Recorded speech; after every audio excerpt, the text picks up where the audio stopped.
रिमझिम कक्षा 5 पाठ 5 जहाँ चाह वहाँ राह।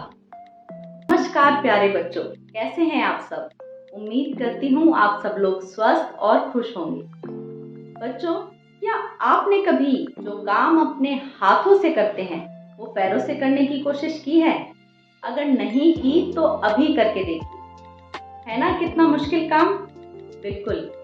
और हमारे बीच ऐसे बहुत से लोग हैं जो अपने हाथों का प्रयोग नहीं कर पाते और वो सब काम वो अपने पैरों से करते हैं। वो सभी लोग अपने हिम्मत और अपने दम पर इस खूबसूरत दुनिया में जी रहे हैं। बच्चों, संकल्प ऐसे हो कि रास्ते हवाओं से बहने लगे, जमी ना लगे, रफ्तारें फसाने लगे। मन में हो उन संकल्पों को पूरा करने का ऐसा जुनून कि पूरे हों तो ऐसे हों कि बुझी मशालों से भी रोशनी बहने लगे। आज मैं आपको बताने वाली हूँ एक ऐसी ही महिला के बारे में जो हम सब के लिए एक मिसाल है।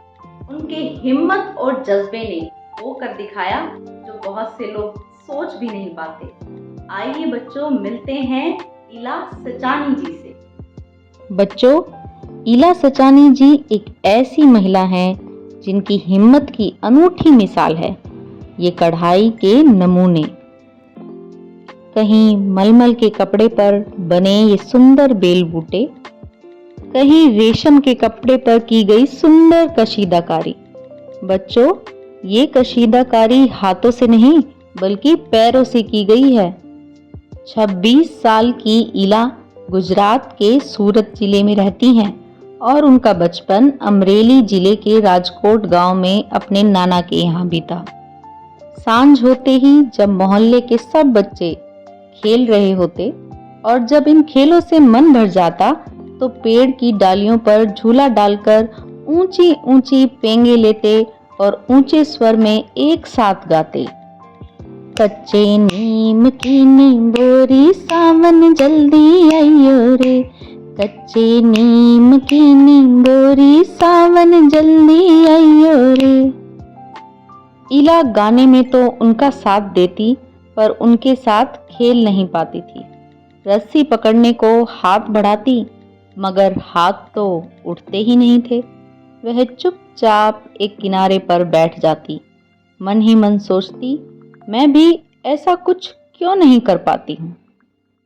वह पकड़म पकड़ाई और विष अमृत के खेल में शामिल हो जाती, साथियों के साथ जमकर दौड़ती, मगर जब धप्पा करने की बारी आती तो फिर निराश हो जाती। हाथ ही नहीं उठेंगे तो धप्पा कैसे देगी। वह बहुत कोशिश करती पर उसके हाथों ने तो जैसे उसका साथ न देने की ठान रखी थी। पर बच्चों, इला ने अपने हाथों की इस जिद को एक चुनौती माना। वह सब काम अपने पैरों से करना सीखा जो हम हाथों से करते हैं। दाल भात खाना, दूसरों के बाल बनाना, फर्श बुहारना, कपड़े धोना, सब। इला ने स्कूल में दाखिला भी लिया। दाखिला मिलने पर उसे परेशानी भी हुई, पर वह परेशानियों के आगे घुटने टेकने वाली नहीं थी। उसने 10वीं तक पढ़ाई की। 10वीं की परीक्षा पास नहीं कर पाई। इला को ये मालूम ही नहीं था कि परीक्षा के लिए उसे अतिरिक्त समय भी मिल सकता है। उसे ऐसे व्यक्ति की सुविधा भी मिल सकती है जो परीक्षा में उसके लिए लिखने का काम कर सके। यह जानकारी अगर इला को मिल जाती तो कितना अच्छा होता। उसे इस बात का दुख है, पर यहाँ आकर सब कुछ खत्म नहीं हो जाता बच्चों। उसकी माँ और दादी कशीदाकारी करती थी। इला ने सुई में रेशम पिरोने से लेकर बूटियां उकेरने तक उन्हें देखा था और ना जाने कब इला ने भी कशीदाकारी करने की ठान ही ली। यहाँ भी उसने अपने पैरों के अंगूठों का सहारा लिया। दोनों अंगूठों के बीच सुई थामकर कच्चा रेशम पिरोना कोई आसान काम नहीं था। पर कहते हैं ना बच्चों, जहाँ चाह वहाँ राह। उसके विश्वास और धैर्य ने कुदरत को भी झुठला दिया। बच्चों, इला ने अपने परिधानों की प्रदर्शनी भी लगाई है और इन परिधानों में काठियावाड़ के साथ साथ लखनऊ और बंगाल भी झलक रहा है।